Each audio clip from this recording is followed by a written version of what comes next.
Okay, I'm about to mess some people up, but just stay with me. We're still talking about voice, and I've been talking about truth. I've been talking about embracing conflict and not running from conflict. Have you ever had a disagreement with your friend, your spouse, your boyfriend, your lover, whatever? And when you got through talking, when you entered the disagreement, you really weren't sure what the other one thought.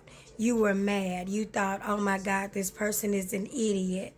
And by the time you finished, once the two of you got through everything, you realize, oh my God, we think alike. We care. We're saying the same thing, but in a different way. Or that you walked away with an understanding. That's why I'm saying your voice, number one, your voice matters. A lot of times people will hold their tongue, hold their mouth because they disagree with what the room is saying. Because sometimes it can be more than one person. Unfortunately, I'm not that chick. I'm the one that, oh, when everybody's disagreeing, I'm like, wow, that's a challenge to me. If I don't agree with it, it's a challenge for me to say something and to say, well, what about this? Or why have you thought about that? I don't back away from it, and I'm not looking for it. I don't want you to think I'm walking around looking to fight. That's not what I'm saying.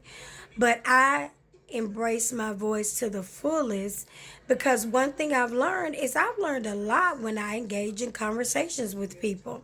I see a different perspective. I hear a different perspective, something other than my own thoughts. I don't care what the subject is. Name a subject and you have an opinion about it.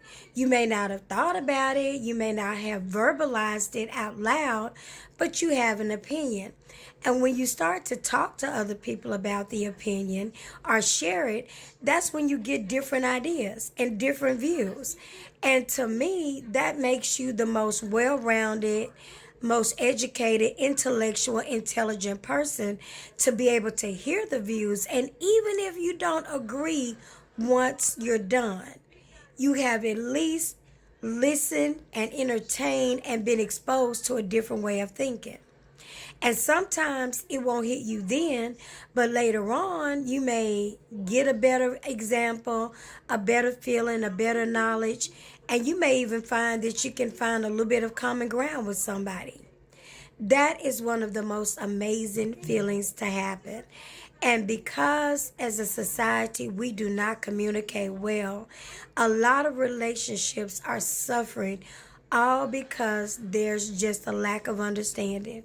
All because somebody doesn't say something that's on their mind, or they're afraid to disagree, or they think by being quiet they're keeping the peace, although they're killing themselves inwardly because you kill your soul.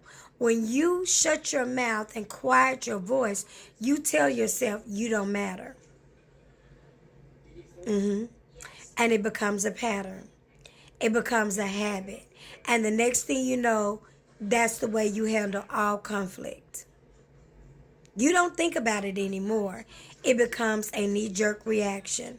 So people miss your voice. They overlook you. A lot of times they have no idea that you have any intellectual capacity because they never heard your voice. So they just assume that you have nothing to say. And then when people don't know how intelligent you are, you get offended. But you cannot get mad when you do not exercise your voice. You have to use your voice. You have to engage. You have to have discussions. That's how we grow. It's not about fighting and tearing each other apart to separate, but it's about listening so that we can understand, so that we can bring about unity. That's why when people fight against what they like to call the woke culture, or they do not want to engage about cultural events, about things that black people deal with, that limits them. That's not limiting me. That's not hurting me. Because I've never had the pleasure to just deal with my people and my people only. I have had to learn in order to grow and thrive in society. I've had to learn how people from all walks of life think. So when they don't engage, you don't hurt me, you hurt yourself. Remember, your voice is very important. So stop telling yourself that it's not. It's been Candid with Kim, still encouraging you to find your voice, use your voice. Watch, like, subscribe. Bye bye.